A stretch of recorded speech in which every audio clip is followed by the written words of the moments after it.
दर्शक हो, नमस्कार. वेधकमध्ये स्वागत आहे. मी प्रशांत आराध्य. एक ताजी घडामोड अशी आहे, सांगोल्याचे शेकापचे नेते आणि विधानसभेसाठी ज्यांची प्रबळ दावेदार उमेदवारी जे मानले जातात शेकापकडून, ते डॉक्टर बाबासाहेब देशमुख यांचा नुकताच काल वाढदिवस झालेला आहे. ते आज बारामती येथे जाऊन त्यांनी राष्ट्रवादी काँग्रेस पक्षाचे अध्यक्ष शरद पवार यांची भेट घेतलेली आहे. पवार आणि देशमुख कुटुंबांचे हे जुने संबंध. स्वर्गीय गणपतराव देशमुख यांनी सदैव पवारांची साथ केली आणि शरद पवार यांनीही गणपतराव देशमुख यांच्यासाठी म्हणून मोठ्या प्रमाणात योजना असतील किंवा अन्य त्यांची सगळी कामं आहेत ती मतदारसंघामध्ये मार्गी लावलेली आहेत. अशा परिस्थितीमध्ये 2024च्या विधानसभा निवडणूक आणि आता येणारी लोकसभा निवडणूक या पार्श्वभूमीवर शरद पवार हे सोलापूर जिल्ह्यातील तरुण नेत्यांच्या संपर्कामध्ये आहेत. विठ्ठल कारखान्याचे अध्यक्ष अभिजित पाटील यांच्याबरोबर काही दिवसापूर्वीच बाबासाहेब देशमुख यांचे बंधू डॉक्टर अनिकेत देशमुख हेही जाऊन शरद पवार यांना भेटले होते. शरद पवार यांच्यावर त्यांची लोकसभा विधानसभा निवडणूक चर्चा झाली, त्यांनी पोस्टही टाकली होती. आणि आता बाबासाहेब देशमुख हे शरद पवारांच्या भेटीला गेलेले आहेत. डॉक्टर बाबासाहेब देशमुख हे 4 दिवसापूर्वी राष्ट्रवादी काँग्रेस पक्ष दुसरी अजित पवार गटाचे नेते उपमुख्यमंत्री अजित पवार यांच्याही भेटीला गेले होते. माजी आमदार राजन पाटील, आमदार यशवंत माने यांच्या समवेत त्यांनी अजित पवार यांची मुंबईत जाऊन भेट घेतली होती, चर्चा केली होती. मात्र आता 2-3 दिवसातच बाबासाहेब देशमुख यांनी शरद पवार यांचीही भेट घेतलेली आहे आणि त्याची माहिती त्यांनी त्यांच्या फेसबुक पोस्टवर दिलेली आहे.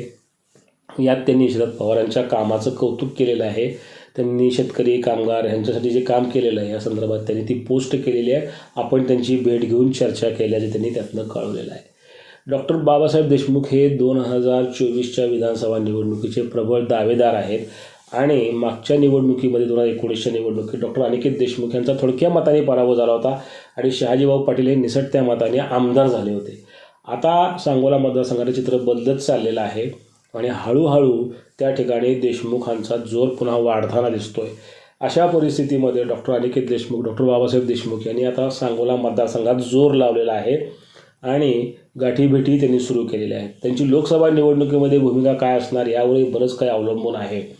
अशा परिस्थितीमध्ये आता शहाजीभाऊ पाटील यांना शह देण्याकरता मोठ्या प्रमाणात शरद पवार यांनी सुद्धा कंबर कसल्याचं दिसतंय. कारण शहाजीबापू पाटील हे शिवसेनेचे आमदार होते.